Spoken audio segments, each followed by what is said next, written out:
Hello and welcome to a 15-minute pre-surf yoga flow. We'll begin in a Sukhasana easy seat, preferably sitting up on a block or a bolster to allow the hips to be slightly above the knees and allow the knees to descend down toward the earth. Roll the shoulders away from the neck, find a tall spine, and begin to slow the breath down, grounding into the space. Noticing how you're showing up to practice today. And we'll begin to move through a pranayama practice called Samavriti, lengthening the inhales and exhales for equal part breath. 4 counts in, and then 4 counts out. Inhale, 2, 3, 4. Exhale, 2, 3, 4. Continue this pattern of breathing, releasing any tension in the chest, in the belly, and the legs, relaxing the face,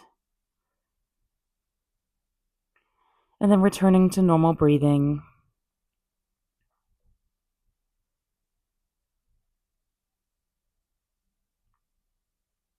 Begin to roll out the shoulders.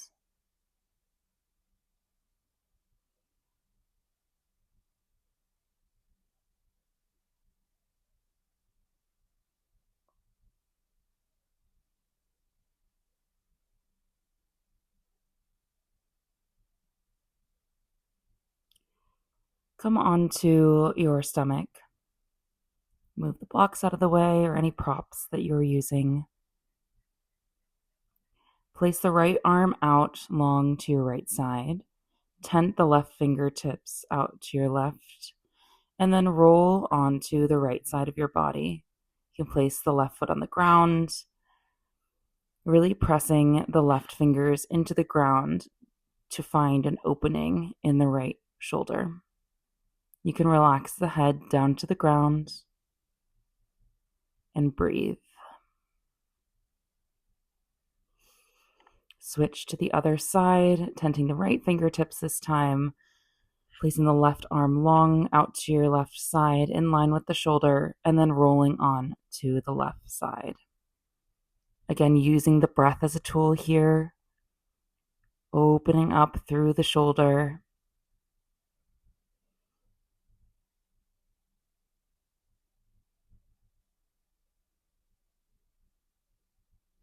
And then we'll repeat again on the right side, but this time cactus out the arm at a 90-degree angle.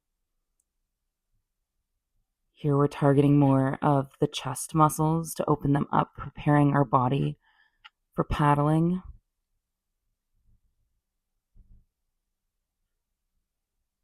And then release and repeat on the other side, cactusing out the left arm, tenting the right fingertips, rolling onto the left side of the body. This is also a really good posture for releasing any neck tension.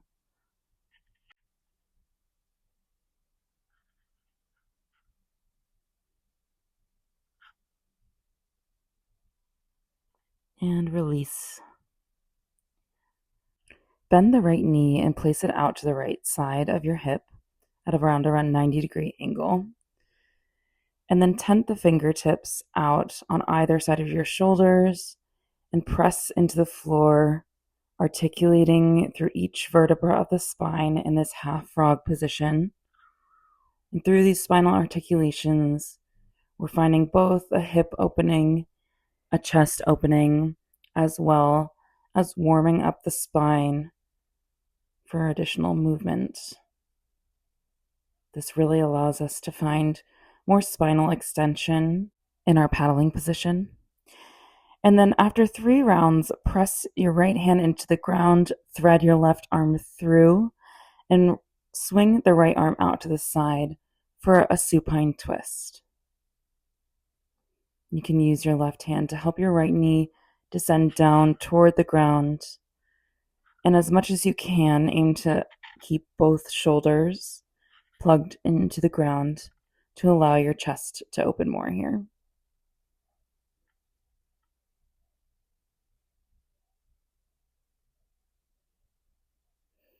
Release the knee, and we'll repeat on the other side. Sending the left knee out for that half frog position, tenting the fingertips, elbows pointing straight up toward the sky at a 90-degree angle, and then pressing the fingertips into the floor for the spinal articulations, moving slowly and intentionally to separate the movement between each vertebra. I like to imagine here that I'm taking on the quality of the water, allowing my body to flow through this wave-like movement, and then tenting the left fingertips out, threading the right arm through, and opening up the left arm to the left side for the supine twist.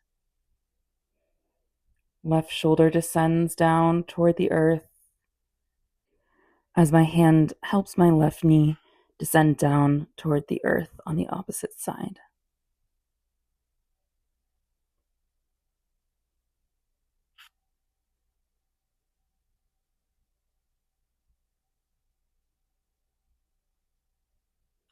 Breathing into any areas of tension, and then releasing, rolling up through the spine a couple times until we find ourselves in a seated position.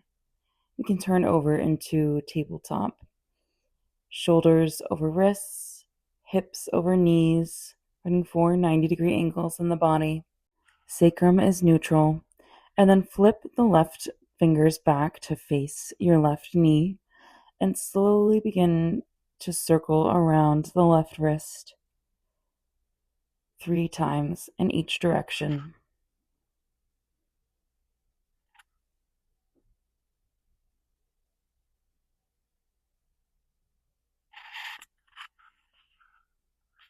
What we're doing here is we're warming up our joints, bringing synovial fluid into areas that might not get enough movement throughout our daily life, but are really used a lot throughout our surf sessions. And so it's helpful to warm them up and bring movement there before we exert a lot of force into them out in the water. You can repeat these movements on the other wrist.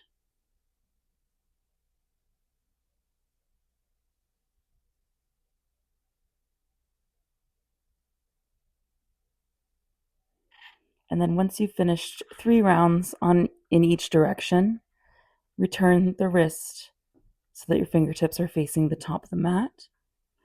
Raise the right knee up so that your foot is stamping up toward the ceiling. And then circle the hip around, aiming to keep the sacrum neutral and moving through all 4 corners of your hip socket. So bringing the knee into the chest, out toward the shoulder, up toward the sky, and then repeating that movement again. After 3 rounds in each direction, bring the knee in toward the right elbow and step the right foot outside of the right hand. Begin to move through this dynamic lizard pose, flowing back and forth to open up through the left hip as well as the right ankle. Depending on which joint you want to focus on more, you might move your foot in or out. If I want to focus on the ankle, I tend to bring my foot a little bit more in and focus on sending my right knee over my right ankle. We'll continue on the other side, taking the slow and intentional hip circles 3 times in each direction on the left leg.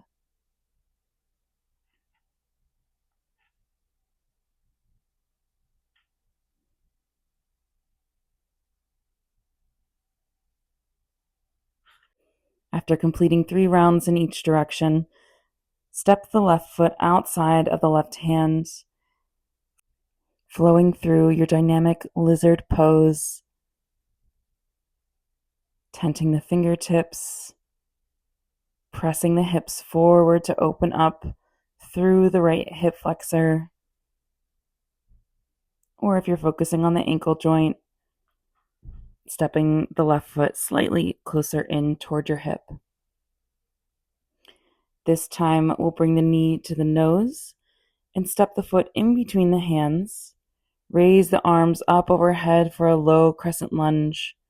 Cactus out the arms to open up through the chest. Twisting and reaching out the arms side to side, and then tipping your arms back for an exalted low crescent lunge.